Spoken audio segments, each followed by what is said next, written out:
Bitcoin का chart है और 15 मिनट चार्ट पैटर्न को कैंडल पैटर्न पे मैं एनालिसिस बता रहा हूँ कि मैंने ट्रेड कहाँ लिया था रात में। तो रात में मैंने मतलब 12 साढ़े 12 के आसपास, मतलब 12:60 के आसपास यहाँ पे ट्रेड लिया था यहाँ पे।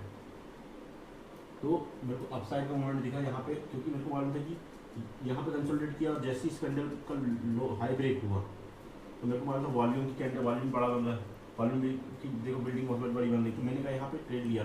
तो मेरे को मालूम था कि 69,400 को मैंने कॉल लिया था, जो 71,000 में निकल गया। 71,000 में थोड़ा पहले निकल गया था, मगर मेरे को मालूम है कि अगर ये कैंडल बड़ी, ये कैंडल कंसोलिडेट करेगा और एक तो कैंडल कंसोलिडेट करती तो फिर उसके अंदर इसका लो ब्रेक होता तो डाउन साइड आता। मगर मेरे को मालूम था अगर इसका लो हाई ब्रेक हो रहा है अप साइड जरूर जाएगा। फिर इतनी बड़ी कैंडल बन गई कि और फिर उसके बाद यहाँ पे एक रेंज कंसोलिडेट किया। क्या हुआ यहाँ पे सेलर और बायर दोनों हावी हुए और यहाँ पे एक डोमिनस कैंडल बनी। यहाँ पे डोमिनस कैंडल बनने के बाद एकदम से अपसाइड मूवमेंट दिखाई नहीं, तो मैं तो यहीं पे ट्रेड से एग्जिट ले लिया था। मगर मैंने एग्जिट नहीं लिया क्योंकि मेरे को मालूम था कि यहाँ कम से कम भी मेरे को यहाँ से 2,000 पॉइंट तो मिलेंगे, इसलिए मैं ट्रेड से एग्जिट नहीं लिया।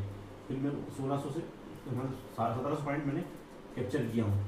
और मेरे को एक ट्रेड तो यहाँ हो गई थी मेरी, मतलब 1 बजे की 12 बजे के आसपास, 12:30 के आसपास, और एक ट्रेड मैंने यहाँ लिया था पहले, मतलब 9 बजे। तो वो ट्रेड मेरे को एग्जिट कहाँ पे किया मैंने, यहाँ पे 12 के पहले मतलब 11:40 के आसपास यहाँ पर, और थोड़ी देर इंतजार किया। मगर ये रेंज कंसोलिडेट कर रहा था। मेरे को मालूम था कि यहाँ पे हाई कटता है, अगर हाई इसका ब्रेक होता है तो हाई ब्रेक होने के बाद अपसाइड मूवमेंट दिखाएगा, क्योंकि बहुत ज़्यादा फॉल आ गया था। मतलब 3,000 पॉइंट का फॉल हो चुका था 2,000 पॉइंट का, 2,022 पॉइंट का।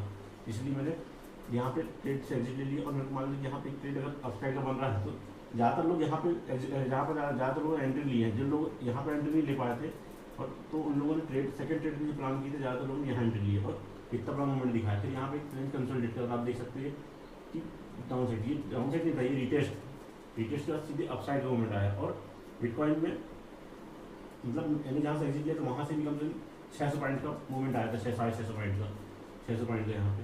तो इसलिए मैंने बिटकॉइन में पहले ट्रेड क्रॉस ओवर आया यहाँ पे, अलग ही समझ में आ रहा है, इसलिए ट्रेड मैंने यहाँ पे प्लान किया था जैसे क्रॉस ओवर आया तो। और सबसे बड़ी बात यहाँ पे एक हैमर कैंडल बनी है।